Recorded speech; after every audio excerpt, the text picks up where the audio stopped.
Sa social media lang talaga nag-start? Yes, sa social media. Sa TikTok po. Doon po talaga ako nag-start noong 2021. Hindi, so dapat nandun yung respeto kasi di ba mayroong social media influencer na parang pinagyayabang na mga laos na kayo. Okay. May ganun po.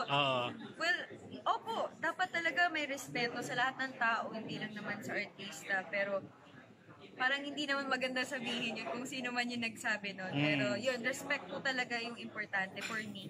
And appreciation ng kung ano man yung nagawa nila at least.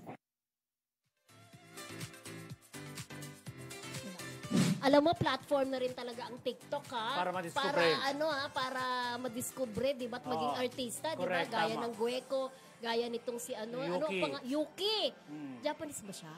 Alam mo, si Yuki, kung doon nakakamit, bago mag-Batang Quiapo, naging kose ni Agamulak, di ba? Correct. Nandun tayo, nasa press Net tayo. 25, di ba? Net 25. Correct, Naging correct. kose sa game show. At leading lady din siya ni Wilbert Rose dun sa ng Pure Gold, yung ang lalaki sa likod ng profile. Ay, kaya naman siya kinuha kasi sikat na at marunong TikTok at umarte, maganda ng marunong talaga. siya umarte, ka-love team siya ni Makoy Belinon. At ang ganda ng face niya, no?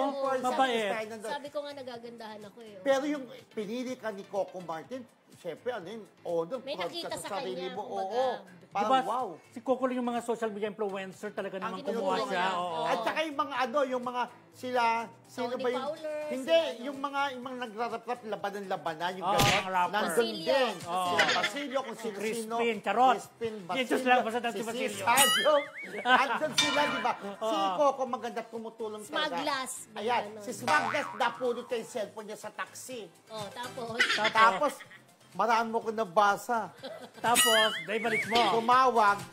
Hello, si Smaglas to. Hindi ko kilala, pero mga kaibigan ko kilala. Sikat yan. Sabi, sikat yan.